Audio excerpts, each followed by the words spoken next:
Now question number 15th. If a to the power n plus b to the power n divided by a to the power n minus 1 plus b to the power n minus 1, this is the arithmetic mean.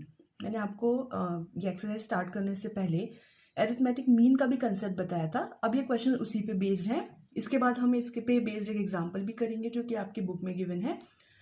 दो numbers होते हैं ए और B, कोई भी ले सकते हैं. उनके बीच में हमेशा अरिथमेटिक मीन होता है. आपको पता है दो नंबर के बीच के ही नंबर को हम अरिथमेटिक मतलब कोई भी मीन बोला जाता है. अगर कोई सीक्वेंस है, अरिथमेटिक प्रोग्रेशन है, उन अरिथमेटिक प्रोग्रेशन में जब कोई दो नंबर्स के बीच का मीन निकालते हैं तो उसे अरिथमेटिक मीन बोलते हैं, जो कि गिवन है. Then we have to find out the value of N. ठीक है, ए एम गिवन है, इसके इक्वल है. Then we have to find out the value of N. Question समझ में आ गया होगा आपको. स्टार्ट करते हैं. We know that the arithmetic mean between the two numbers a and b is given by a plus b divided by 2. यही होता है मीन का फॉर्मूला. और क्वेश्चन के अकॉर्डिंग अरिथमेटिक मीन इसके इक्वल है. इट मीन्स दैट ये दोनों नंबर्स इक्वल हो जाएंगे. तो this is equals to a plus B upon 2. उसके बाद सिंपल कैलकुलेशन है, आपको क्रॉस मल्टीप्लीकेशन करना है. आफ्टर दैट यहाँ पे 2 का और यहाँ पे a प्लस बी का मल्टीप्लीकेशन करना है. a to the power n और a to the power n minus 1, इनका जब मल्टीप्लाई करेंगे तो आपके पास an मिलेगा.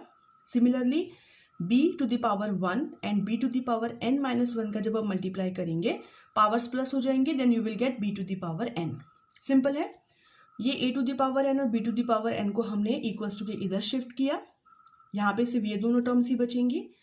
इन दोनों में से हमने जब ये 2a to the power n में से जब a to the power n को हम माइनस करेंगे तो we will get a to the power n plus b to the power n और यहाँ पे ये दोनों टर्म्स.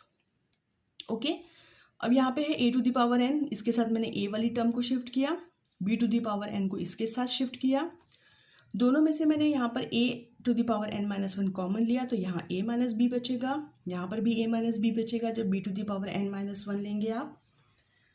अगेन ये a माइनस बी से a माइनस बी कैंसिल, सिर्फ इतना बचेगा. इसको आप डिनोमिनेटर में शिफ्ट कीजिए cross multiplication, so it will be equals to 1. इस 1 को हम a upon b to the power 0 भी लिख सकते हैं. किसी की भी पावर 0 होती है तो उसकी वैल्यू 1 होती है, वी नो दैट. इसको हमने ये लिखा. इसे हम लिख सकते हैं a upon b to the power n minus 1, ताकि हम इसमें जो पावर्स हैं उनको कंपेयर कर सकें. सिंपल कैलकुलेशंस हैं जो अभी तक आप 10th स्टैंडर्ड में करते आए हैं, वही हमें इसमें करना है. ठीक है, पुट करते हैं वैल्यूज. सी, पावर्स को कंपेयर करेंगे तो n minus 1 is equals to 0 means the value of n is equals to 1. हमें यही प्रूव करना था, हमें यही फाइंड करना था. Find the value of n. So in this question with the help of arithmetic mean the value of n is equals to 1.